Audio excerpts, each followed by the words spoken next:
Apparently, the Ukrainian president was in a town and definitely wowing those folks over there in Congress and all of that. He urged the U.S. to help it defeat Russia.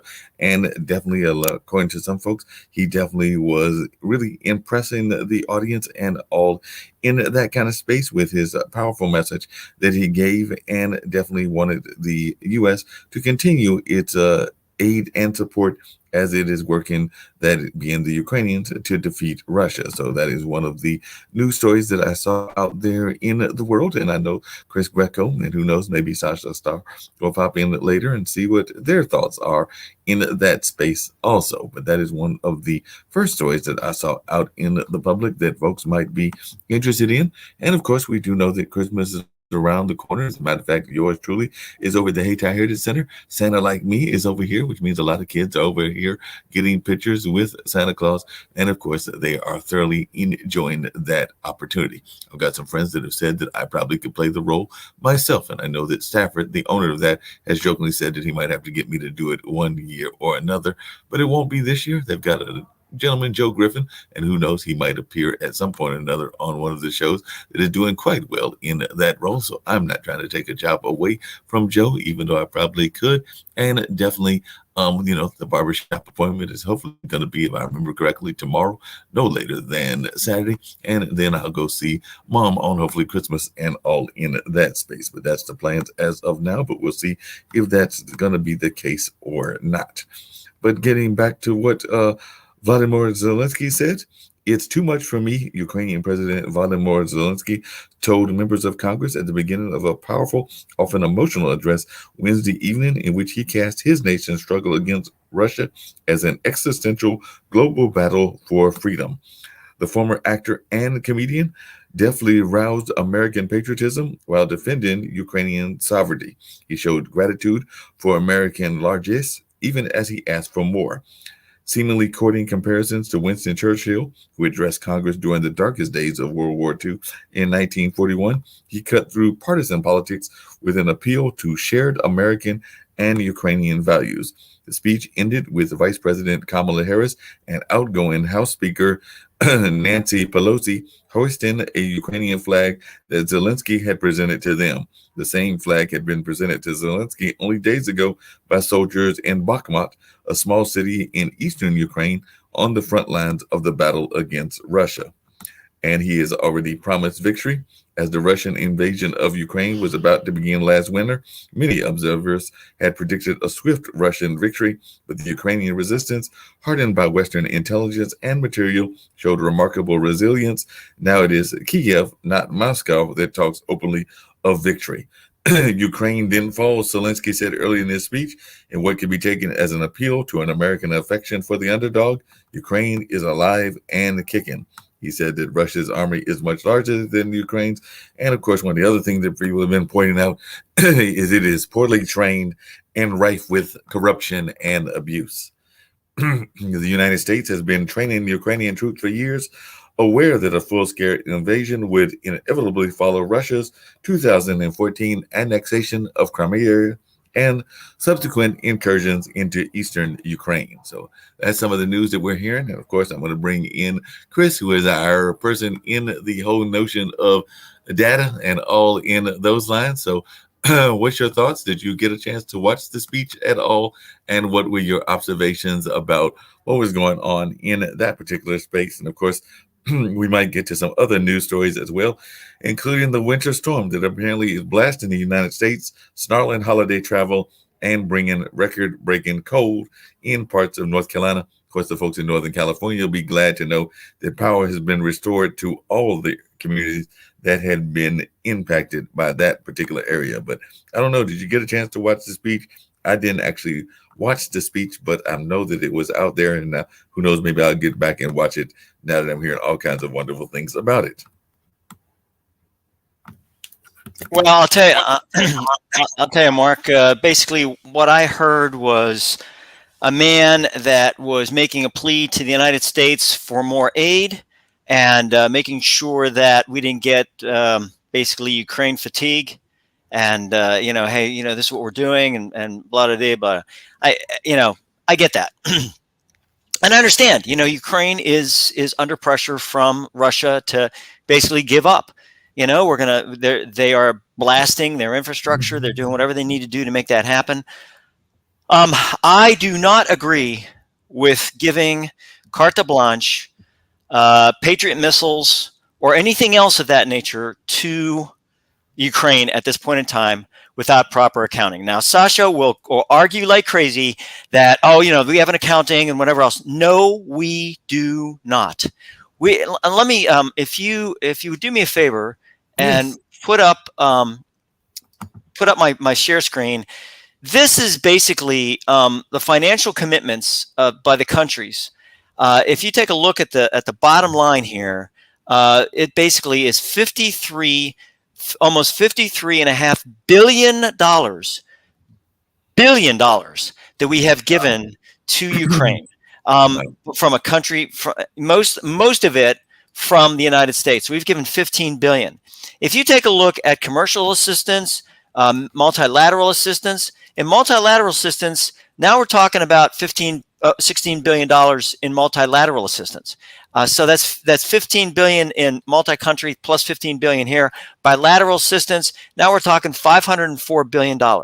504. Well, some of this is in euros, so actually it's more than that. So $504 billion euros is what we've given. So, I mean, we're talking $500 billion to a country that is basically getting blasted by the Russians every step of the way. And just to give you an idea of what we're talking about from the standpoint of Patriot missiles, this is the range of a Patriot missile. The circle indicates the range of a Patriot missile if they were put in Kyiv. This is it. This is the range, 70 kilometers. That's it. Everyone sits there and says, wow, the Patriot missile, hey, that's really nice, and that will protect Kyiv, but and some of the little surrounding areas. But that's it. You're going to have to put Patriot missiles in Lvov. You're going to have to put Patriot missiles in Bakhmut. You're going to have to put Patriot missiles in Poltava. You're going to have to put Patriot missiles in Kharkiv. You're going to have to put in other words, unless something is attacking that specific city and only 70 kilometers around that area, that's the only way that Patriot missile is going to be effective. And it's interestingly enough, is that when we take a look at the Patriot missile, and this is very interesting, is that there was a report done with the Patriot missile effectiveness, and it says basically the Patriot missile is a myth. I mean, wow. This was used during the Kuwait War, during Desert Storm, against Scud missiles, and basically they're saying no, it was not effective. It was not effective against Scud missiles. Well, basically, Scud missiles were just kind of thrown out there. They were unguided missiles put up just to hit something, anything in that general direction. It was more of a rocket than a missile. So you have those areas that I'm talking about. And so what's happening is we're giving something to Kyiv, and we're giving something to try to stop these drones.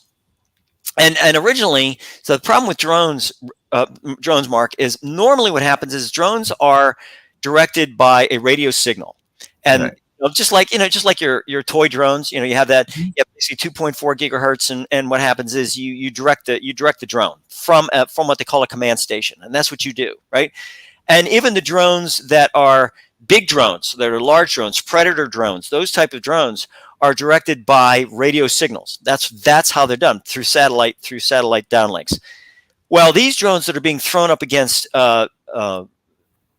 Ukraine from Russia, they don't depend on radio signals. They're basically pre-programmed GPS, and this is my conjecture, but I'm almost positive I'm right, because there'd be no way that once you get to a point in time, there's no way you could make that radio signal work. So they're just being pre-programmed GPS signal, like I've showed you before with Google Earth. I can tell you where those aircraft are from according to the last satellite photo, and I can target an actual aircraft on that runway as long as it's still there, or taxiway or parking area. So basically, what happens is that's what's happening, and then you have. So they're going to try to shoot them down with these Patriot missiles, and what's going to happen is they're going to shoot 6, 7, 8 Patriot missiles to try to get one drone down, and only if they enter into that 70 kilometer area. So, I Right. mean, it's great for someplace like Israel, Mark, where you have a small country and whatever else. Ukraine is a large country. That's a very large Mhm. country. So Yes. it's going to be something. And you got it. And these Patriot missiles are pretty high tech. You do not want them falling into Russian hands ever for any reason. No. So it's a situation where there were some Republicans that during the speech that did not clap and did not stand up. Wow. Yeah, I know.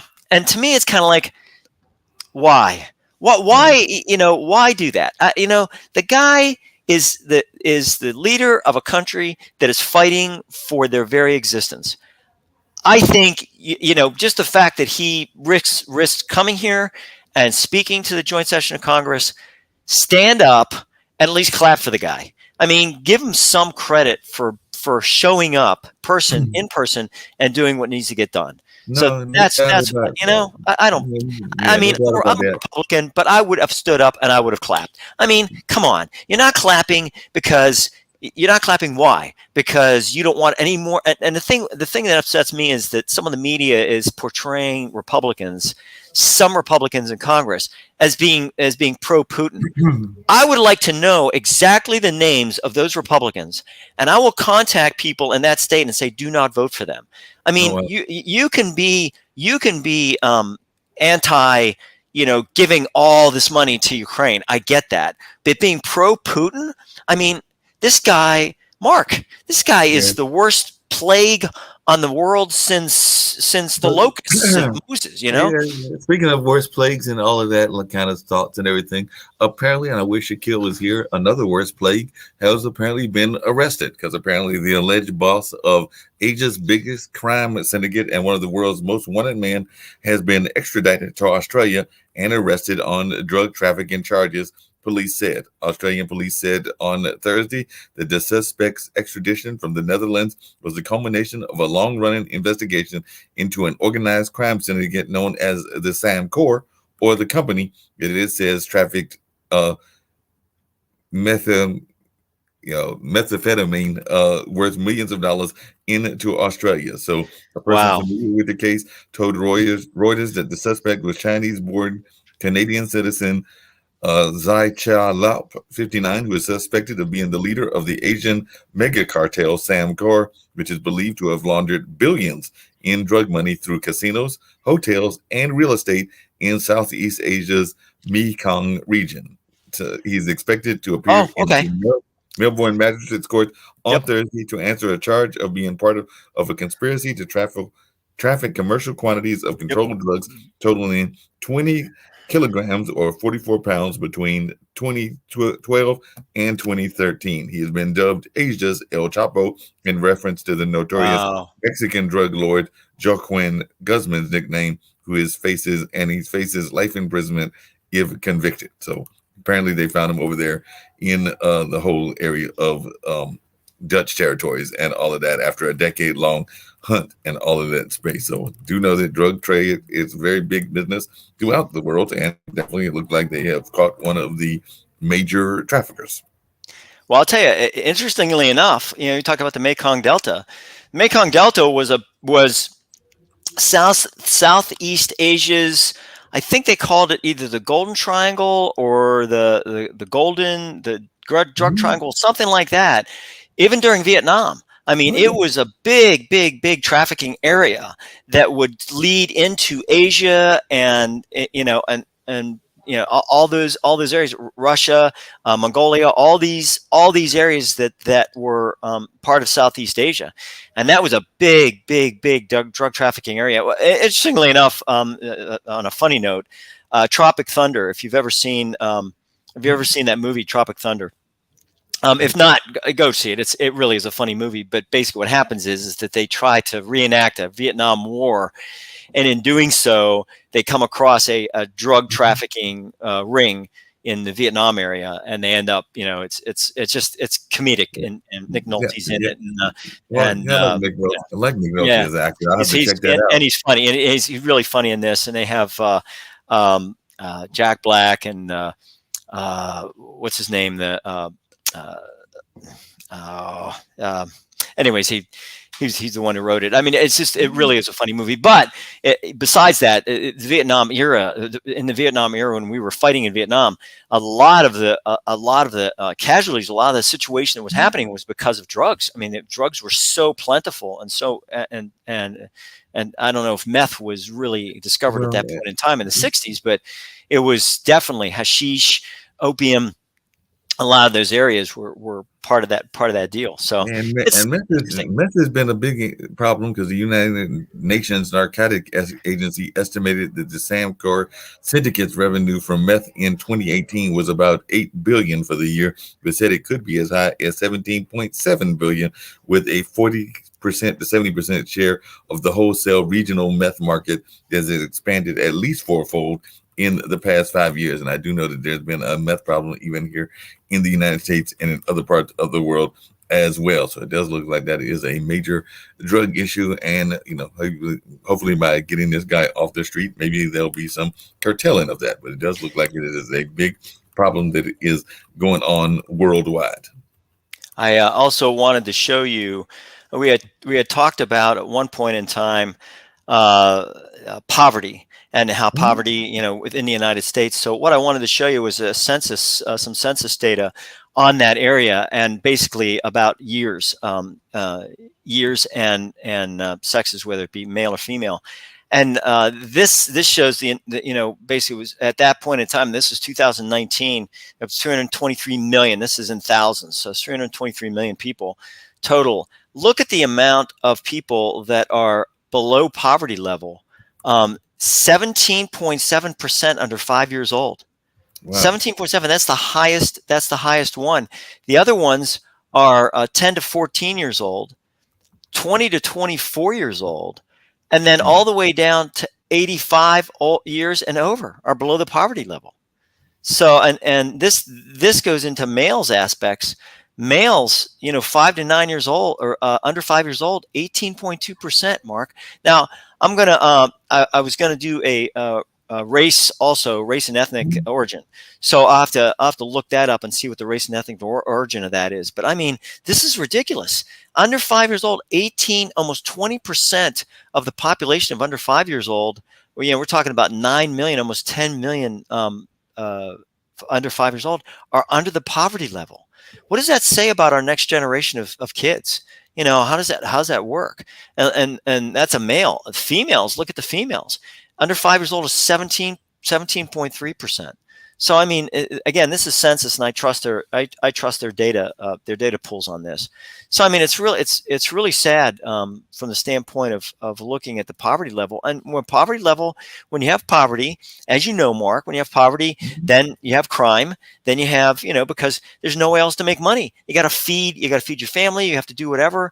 You can try to do it through normal means, but how do you get money in a quick and easy situation? You commit crime. And evidently there was a purse stolen right down the street from us. And, it's shocking, it's shocking. But then you sit back and you go, look at the people that are living in certain neighborhoods where pickpocketing is probably the least of their crimes. It's kind of like, well, they stole my wallet, but at least they didn't take my life. It's the idea that everything is all relative. But when you take a look at crime aspects and you take a look at different countries, you take a look at the diversity within those countries, and then you say, is crime, and this is a study I'd love to do, is crime any more or any less in a country that's less diverse? Like, for instance, let's take Netherlands, for instance.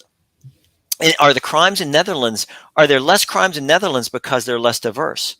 Is there less crimes in, like, I don't know, what's that, like Lithuania, in any place like that, Because how diverse is Japan? Because one of the things that I saw in the news was that Japan is apparently impacting our economy, because apparently stock climbed on Wednesday and the global bond market steadied following a heavy sell-off sparked by the Bank of Japan's unexpected decision to relax its policy of pinning yields close to zero. So it looks like the people over there in Wall Street and NASDAQ and a lot of other folks are happy about what's going on over there in Japan. So it looks like that's going to impact things. But when I think of Japanese culture, I usually think of it as being very devoutly Japanese. I don't know how many immigrants are actually in Japan. I'm not saying they don't have any. I just don't know what the immigrant population is. But it's not a country that I hear of a lot of immigrants going to and actually living in. But I could be wrong because I don't know enough about Japanese history and Japanese culture and all along those lines. But my initial idea is that there are not many folks that are moving to Japan to live in Japan, even though I do know some people that were doing teaching of English and other things in some of those countries, but I don't know that they were staying there permanently. So it'd be interesting to find out from some of our guests and other folks how extensive the Japanese immigrant population is. And I might even look that up because I don't know how many immigrants are in Japan. As a matter of fact, as you were talking, I am looking that up. There's a thing called the World Factbook, which is done by the CIA, and it talks about. It's funny because it talks about different types of aspects about, and I have it on the share screen. So it's interesting to So let's talk about that. So this is Japan. Look at the ethnic groups. Japanese, 97.9%. Mark. So I was right. Chinese. Oh yes, and yeah, it is 98% of those people that live in Japan are Japanese. And it's funny because the nationality is Japanese, right? Languages, Japanese. There's no other languages besides Japanese.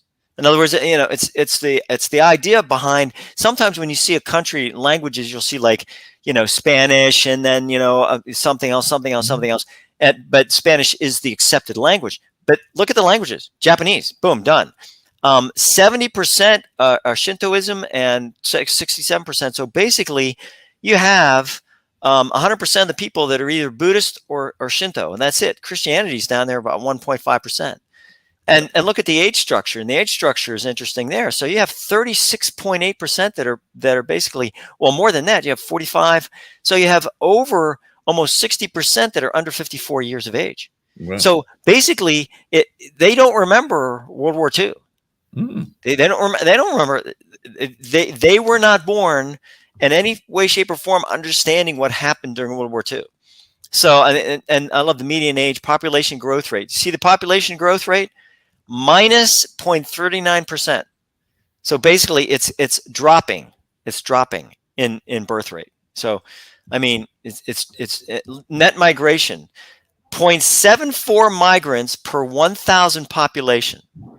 So it's, in other words, not even one migrant per 1,000 is what we're talking about. And we go back up to the population just to see what that population is, and the population is 124 million. So you get 124 million, you're talking about 1 per 1,000, right? So if you have basically 124 million, so you're talking about maybe, what is that? 1,000, maybe 100,000, maybe 100,000 over that. That's it. So I mean, it's very, very little. What do we have? Migration here, like 11 million. So I mean, it's a good bit from the standpoint of what, and this is really great. I use this on my Worldview show. Yeah. It's great from the standpoint that there's CIA.gov, the World Factbook. You can look up any country you want. You want all the countries. Here they are. They're all in. You can look up any country that you want. You want to look up Ukraine. You want to look up Tuvalu. You want to look up Polynesia. Any of these areas. You can look up with these areas. So it's really a great little way of understanding the world. Great tool. I had the pleasure yesterday of interviewing a mortgage person for the online dinner party, and then today I see it was actually Brian Sachs. He's a mortgage expert and everything. But I see that today the U.S. existing home sales slid in November for a 10th straight month, extending a record streak of declines as high mortgage rates and home prices pushed many buyers out of the market. So sales of previously owned homes declined 7.7% in November from the prior month to a seasonally adjusted annual rate of 4.09 million, the weakest rate since May of 2020. And that was according to the National Association of Realtors on yesterday. But what's your thoughts? I don't know whether you have a house or not, but I do know a lot of folks that are looking for houses, and it seems like we're having a crisis with this whole housing market and everything, because they said U.S. home sales posted a record straight 10th month of declines. Well, okay. So interestingly enough, and I think this is kind of interesting from that standpoint is if you take a look at you know me, Mark. I'm all about the data, right?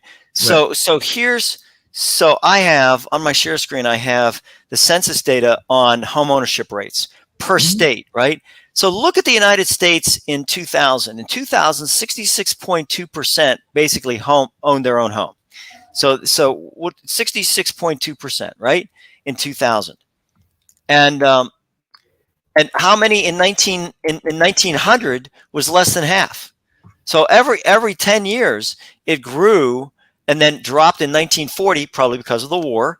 Then it came back up in the 1950s and has pretty much stayed relatively consistent all the way through there. But look at some of the states. Let's just take a look at our own state of North Carolina, right? North Carolina, 69.4% own their own home, right? But if you take a look at someplace like, let's take a look at Illinois. Illinois is even higher, 67.3. Now I would think that would be lower. And I would think it'd be higher in California, but it's lower there, 56.9. So what's happening? What's happening is that people really, really did. And this I just heard from, I was watching the media and I was listening to some radio shows. And basically they had some financial counselors on there. And what's happening is that people overshot their ability to, sorry, I had to cough there. So what they did was you know how they were having bidding wars? So people were actually paying like 50 to 60% more in their, for their house. When I say 50, 60, I'd say like 10, 20, 30% more for their house than the house was worth. Now they're in a situation where the interest rates are starting to go up. So now they're having a problem because unless they took an arm, and that arm is very consistent over the years, they're going to be paying a heck of a lot of money for their mortgages. So people are going to start foreclosing soon. And then what happens is that these houses are being built. I don't know about your area, Mark, but my area, if there's a space, there's a house. Yep. If there's a piece of woods, there's a house. If there's a piece of land, there's a house. I came from Baltimore, Maryland. Baltimore, Maryland, this is exactly what they did. They shoved a house in every single, shoehorned it in, between houses, whatever, just to get a house in there. And it screwed up the entire ecosystem. It screwed up the water. It screwed up the sewage. It screwed up everything because it was overbuilding. And I think that's what's going to happen here is overbuilding. And then what's going to happen, and it's funny because we were driving past a new development and my daughter's visiting and she said, yep. She said, those houses are going to be built and they'll probably stay empty. Because, Mark, people can't afford them. That was the thing. I was shocked at how much building was going on even during the height of the pandemic. I know we were dealing with new waves and new things of that space, but I was sitting there going like, there was a lot of people that were building. I know that across from the Arts Council that I worked at many years ago, they literally knocked down the building and now they're rebuilding something new there. I think it's supposed to be like a combination of offices and maybe even some living spaces and all in that way. They've also knocked down some other buildings and put up some even $1 million type residencies and things of that nature.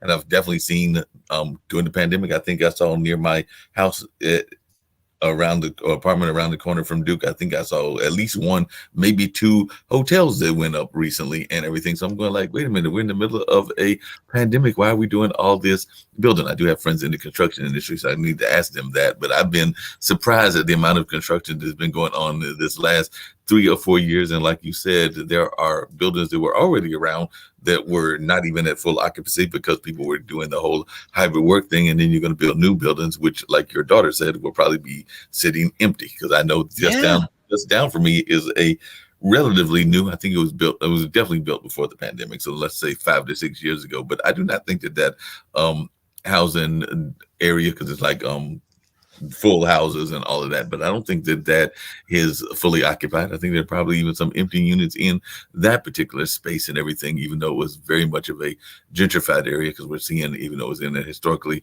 African-American community, it is a much more diverse community right now because some of the rates and specials that they were given were drawing people, and of course people want to live close to downtown, which I get as well and everything. But I was going like, I've just been shocked by the construction that's been going on. I'll just put it that way.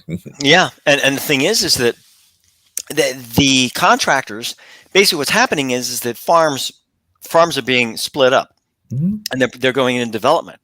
Well, these are farms, right? They produce food, they Right. produce different spices, they produce different aspects. All of a sudden, they're going to be developments, and those developments, what are they going to do? It's kind of interesting. Everyone sits there and says, you're going to take a farm which was a giving thing, right? It Right. gave food, it gave whatever, to development, which all it does is it takes energy, it takes water, it takes sewage, it takes space, it destroys the ecosystem because basically you're having asphalt roofs or tin Mhm. roofs or whatever type of roof. So that's gonna just absorb, or that's gonna absorb more sunlight. So you're gonna have an issue there. So you have paved streets, which is asphalt, which is an oil production aspect. So all these things, when you take into consideration all of them at once, you sit back and you go, geez, we're really not doing ourselves any favor. If the big deal is climate change and the big deal is, oh, we have to be better at what we're doing. Oh, and not to be ADHD here, bud, but I just saw a special on an individual that decided to drive an electric car, right? Right. So he drove an electric car, but he needed to have it recharged. So he's looking around and looking around and looking around and looking around for these charging stations. So he had to go to this one charging station that was out in the middle of nowhere, and he had to sit for 30 minutes. I 30 no, no, minutes no. to I get had that. what? An extra what, 20 miles? No, So I mean, I had isn't that that experience. crazy? No, but I had that experience. I told you the photographer that we use for the Road to the Apollo, that is a good friend of mine. That's usually how I get from Durham to wherever we're at. And we were actually in Duplin, North Carolina. I think I pronounced the name right, and all in that way. But yeah, we had to stop twice, and both charging stops, because that's probably about a 2.5 hour drive, if not or something along those lines. And I know we stopped right outside, and that I think was about a yeah, like you said, about a 30-40 minute stop, and then we stopped closer to Durham, where he was dropping me off at before going to his home in Wake Forest. And I think that was the 30-minute stop. But you're right, those stops do take a little bit of time, and they are not short in the least bit. So it's not like just grabbing the gas and going, which it can be a very fast process. But hopefully you've charged your car ahead of time and are not having to make that many Right. stops and all. But yeah, you gotta Well, I'll let tell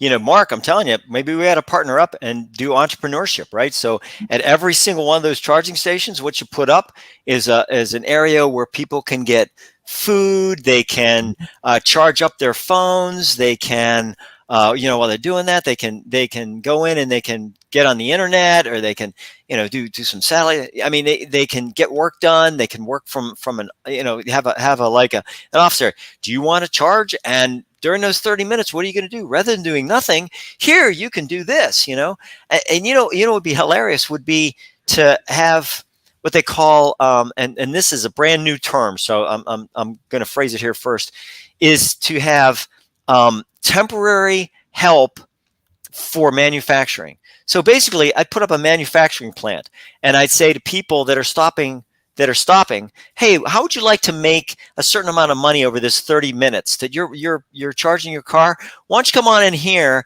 and assemble this stuff? Assemble, like, whatever, toys or whatever it is, rather than assembling them in China. Assemble them right here, and people can come in, and for 30 minutes they can work assembling something, and then they Chris, can make a couple of bucks, so they can you know what I mean. hold on a second. You're assuming people want to work, because I actually had this conversation yesterday. I went across the street to KFC, and while I was there, I ran into the young lady that is one of the managers for the Walgreens locally, and she was telling me that she's having a hard time even getting staff in her place, because a lot of folks don't want to work. They don't like the pay that they're getting.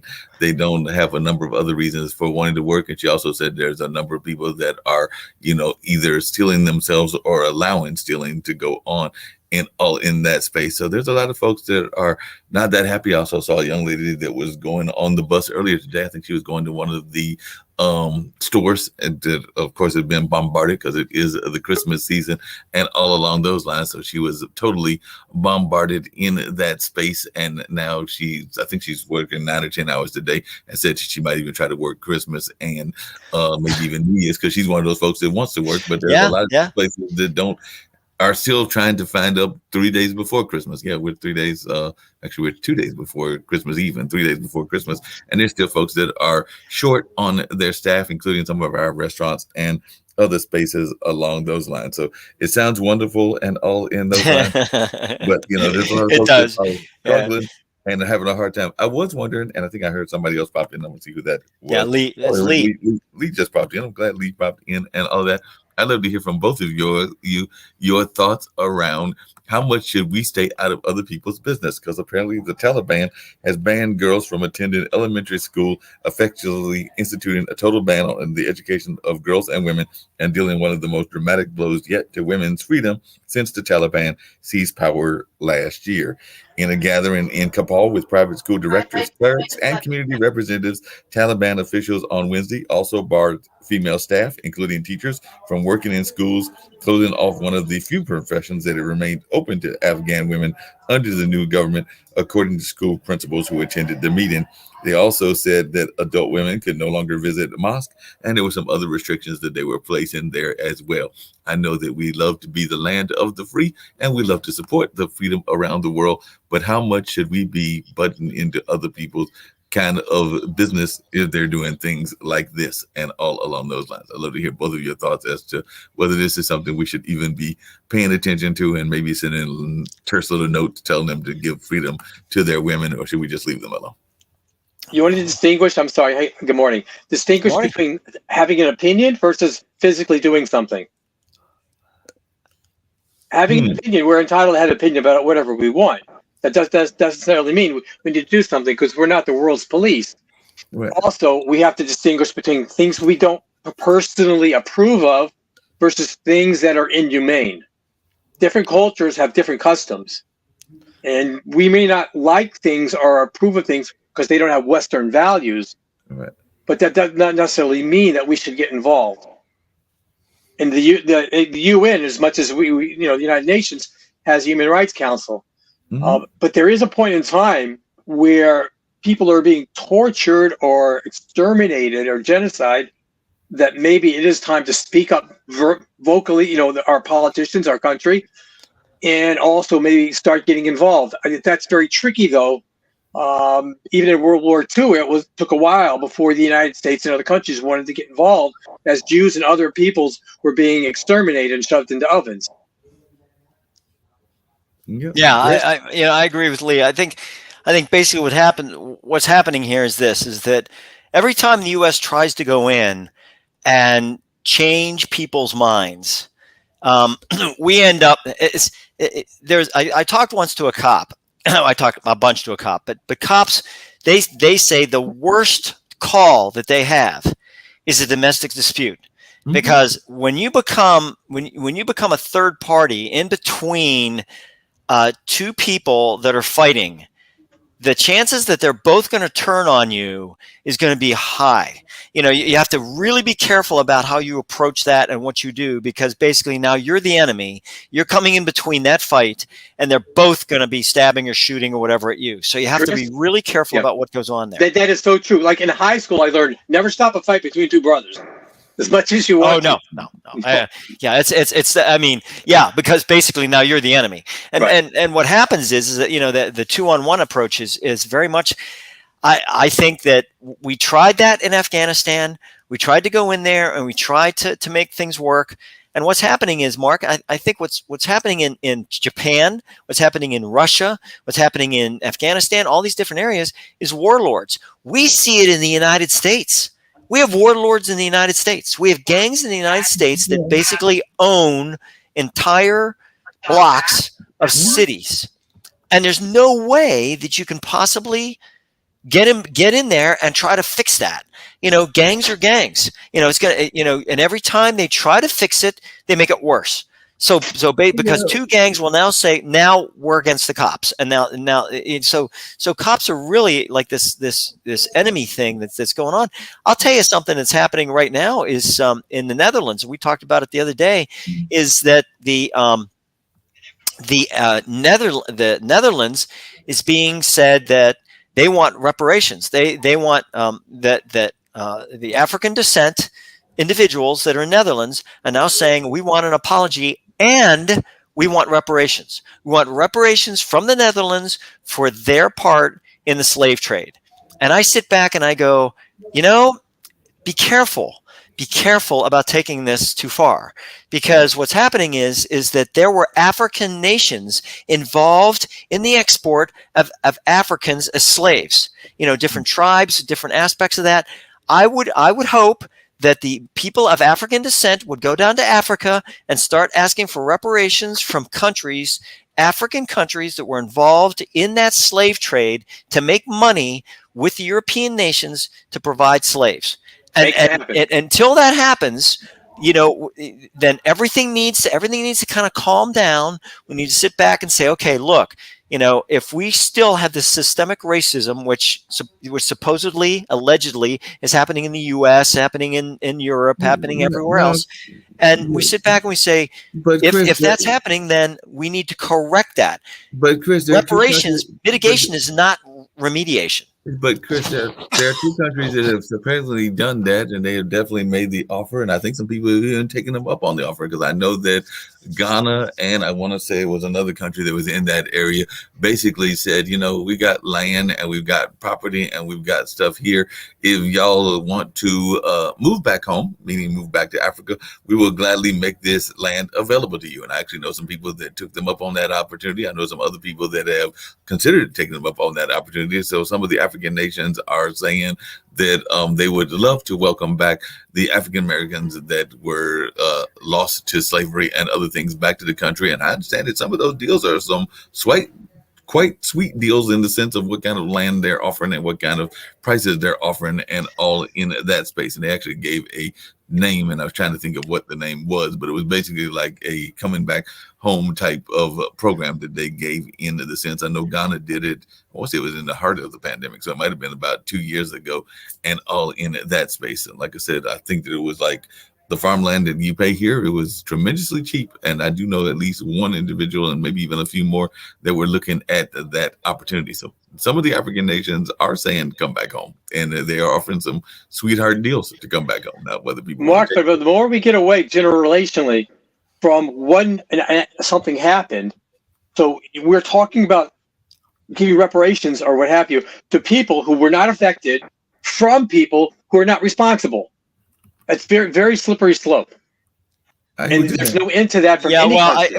Let's slow down here for a second. Now, according to USA Today, and I'll send you the link, the Ghana is. It says, while the claim that Ghana is attempting to attract Black Americans is clearly true, there's no evidence that the country is officially offering land or money. Instead, Ghana, through improvement in its financial regulations and by offering help with visas, citizenship, and work permits, is looking for potential immigrants to invest in Ghana. So, I mean, and you know something? Even that is smart. And I'll tell you why.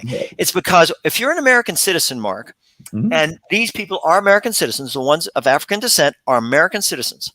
Basically, what they do is when you move to a foreign country, let's say you have Social Security.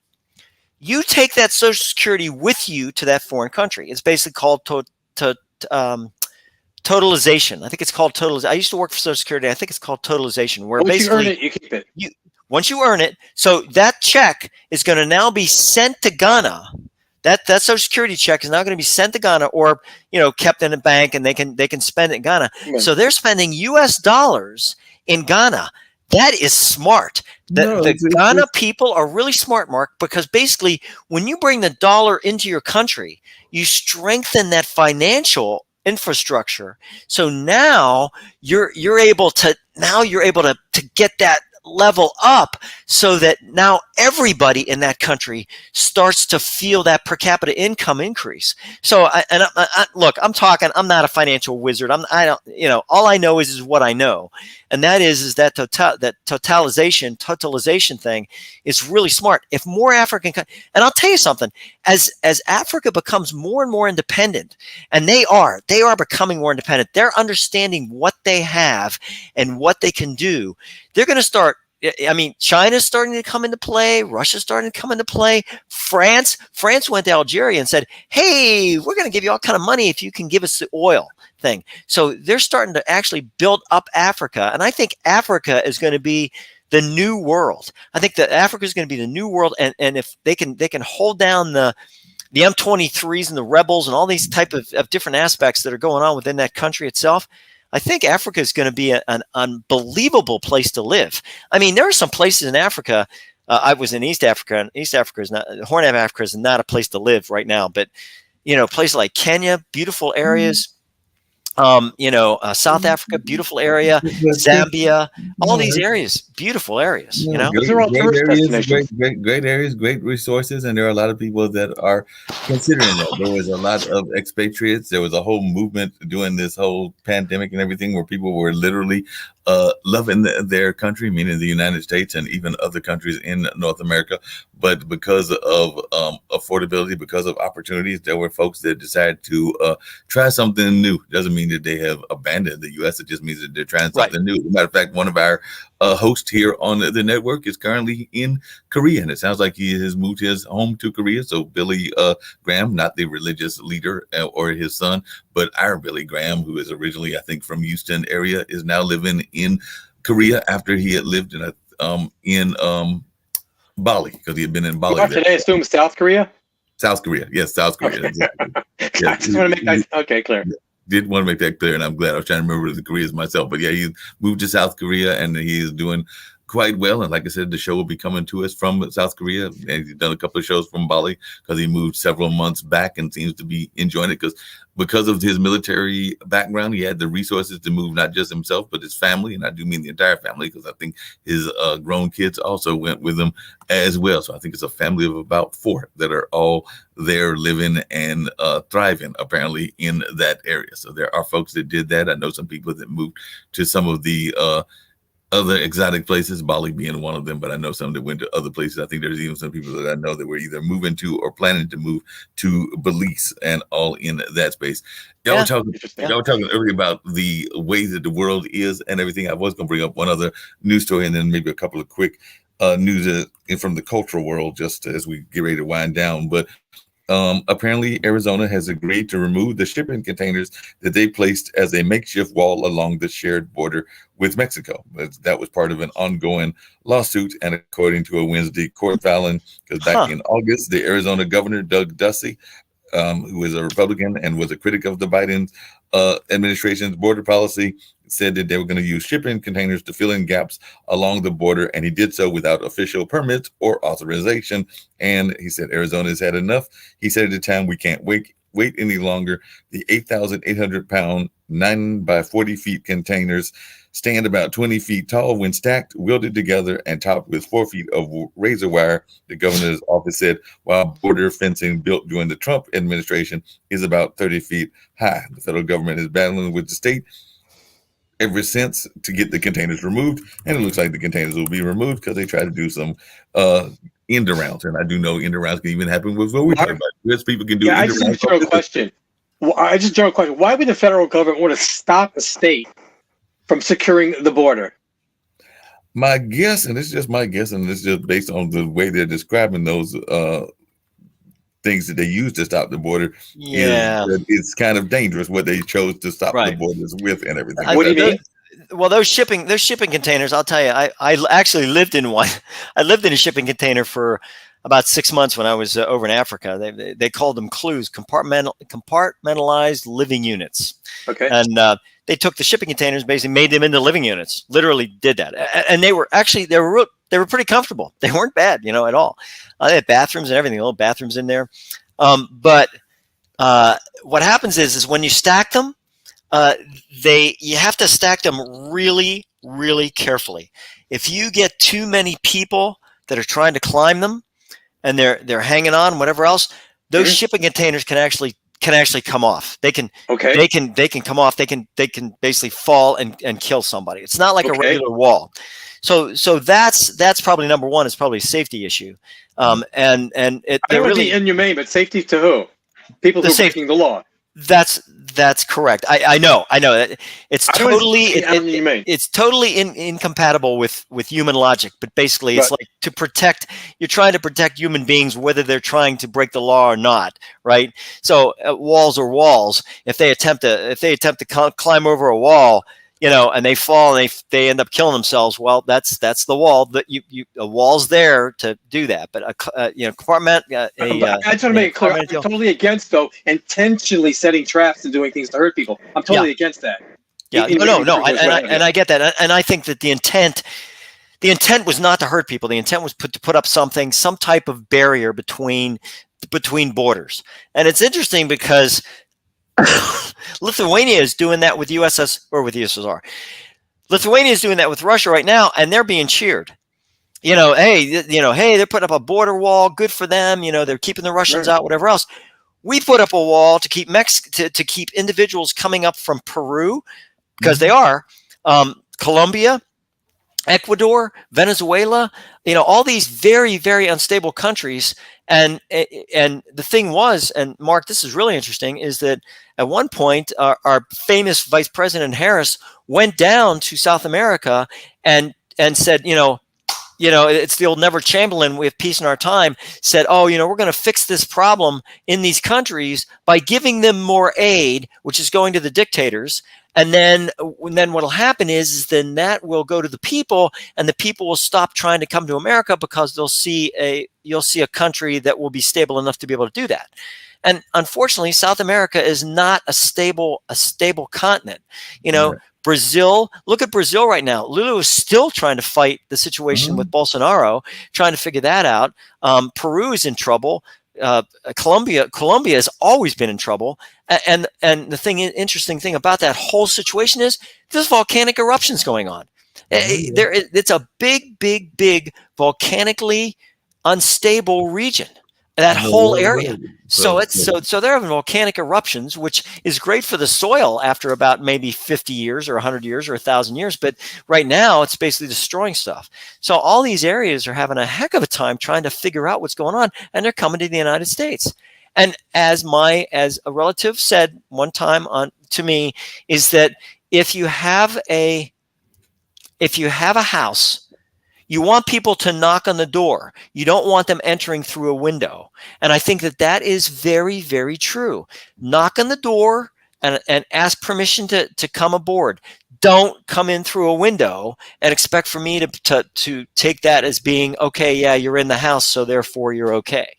So that's what we're dealing with right now. And it's really a shame. And I get this, Mark. I mean, I get people, they want to seek asylum. They want to do whatever they need to do. But dadgummit, there are rules in place. Do the rules, man. You got to follow the rules. I understand that, but they're trying to escape some of those dictators you were talking about and all of that. We're going to wind down very shortly, but I did see that AMC share has plunged after the company announced a reverse stock split and $110 million capital raise. So if you've been going to the movies, you know that AMC is one of the major players there, and maybe on not this money, because that's well, Nick may be doing it, but I don't think we're coming back to the first of 2023. But in fact, I know that now that I'm saying that. But the next media show, we might talk about the fact that the broadcast networks apparently are starting to wave the white flag, because they understand that there are new players like the podcasting networks like us and others that are out there. So they're starting to wave the white flag and realize that there are other things going on that they might need to be paying attention to. Mark, there's another reason why also. What is that? A lot of America doesn't trust them. They lost their integrity is very hard to build, but very easy to lose. No, that's very true. And speaking of integrity, I must commend James Cameron, because I actually just saw recently Avatar: The Way of the Water, which is the second Avatar movie, and he has come up with a game planning far into the future aspect with the rest of the Avatar. So he's already been shooting scenes from Avatar 3 and 4. Apparently he shot those scenes concurrently with the recently released sequel. So one of the reasons he did this was to avoid having the young cast members age out, because apparently that was a problem, speaking of integrity, with Netflix, because, you know, at the time that The Way of Water introduced Tux Trinity Jolie Bliss, who was 7 years old when cast and is now 13, and Spider Jack Champion, who was 12 when cast but is now 18. If they had not done the shooting at the same time, folks would be like looking at them like they did with Stranger Things, because when that movie came back, they were supposed to be playing some teenagers and they were looking like they were 27 because they are in that adult age. So that was a brilliant move that Mr. Cameron came with. So we will see the kids looking like kids. Mark, maybe we're getting away from having real actors anyways and everything's animated. True. Animation is becoming that way, Lee. Right. It's going to get to that point where we don't need actors. All you need is voiceovers. Yeah, I mean, and the thing is, what are we talking about? Less liability because it won't get hurt. We won't have to worry about stunt people. But the thing is, then stunt people will go away, and it's like, oh my gosh, we're talking about an entire industry of stunt people, and basically you won't need them. Don't need them. All of a sudden, it's kind of like, hey, we're going to have, the actor can do a somersault and the somersault's fine. And we'll put it over top of, 2,700 feet worth of, and then jagged rocks at the bottom. Okay, good. Take one. I mean, it's going to be, it's going to be a whole different market and all of that. Y'all have a valid point in all of those lines and everything. Last but not least, I know that me and Lee talked about him, but you brought him up and we did stick around for the whole hour. But I was wondering if you had any thoughts about the loss of the legendary Franco Harris. Yes, Franco Harris, and we talked about that yesterday. Here's an African American, right, who had a black father with an Italian mother, white Italian mother, or Mediterranean Italian mother, whatever you want to call it. And this guy, I remember, I was in Pittsburgh at the time that he was big. I was in Pittsburgh at the time that, Franco's Italian Army. And it was hilarious when you think about it, because Franco was basically of African descent, right? He had that kind of, not real, he wasn't real black, right? I mean, it was between him and, excuse me, it was between him and, this is sad. Not Fuqua. What was his name? Fuqua. Anyways, he was a Vietnam vet. He was another halfback, and they just did a great job on that whole situation. And Zonka? I was what is it? Larry Zonka? Larry Zonka. No, not Larry Zonka. Yeah, Larry Zonka is Miami. The Miami Dolphins. Yeah. It was Frenchie Fuqua. Okay. I think that was his name, and he was just they were fantastic. I mean, in Franco's Italian Army, so you'd have Italian flags, and Myron Cope. Where everyone talks about the terrible towels, the terrible towels. What I don't understand terrible towels. That was Myron Cope's terrible towels. Myron Cope on sports. He talked like this all the time, and he talked. He's Myron Cope, and he was a big Pittsburgh deal. And he came up with the terrible towel, and the terrible towel was then, it's taken on by other teams, and other teams have tried to replicate it. But basically the original terrible towel was Myron Cope's terrible towel. And that was also part of this Franco Harris thing. The Franco's Italian Army, he was just and he was such a nice guy. He was fans, he didn't care what it was. But he was all about the fans. He was all about that, and they took that team, and it got to the point where we'd yawn every time they'd play somebody. It was kind of like we knew they were going to win, but how much? It was like by how much, and they won, what was it, five Super Bowls. And so Franco, we're going to miss him. He was a great guy. He was a great player. I shed a little tear there. I mean, he was just somebody that really was good for the team, good for the game, and he was just a great guy. So he's going to be missed in Pittsburgh, and I'm sure that they're going to name some street after him somewhere along the way. Name some street after him, and definitely do some great things in that space. And of course, they might even do something doing the playoffs and the Super Bowl and all along those lines. But we're going to get on out of here and all in that space. As Chris said, we've solved the problems of the world, so we just got to send a letter to Biden saying that we solved the problems of the world. Done. Done. Take our advice and move on. Exactly. Appreciate both of y'all, and we'll catch y'all on the next time. See you guys. Thank you. Take care. God bless. God bless, guys.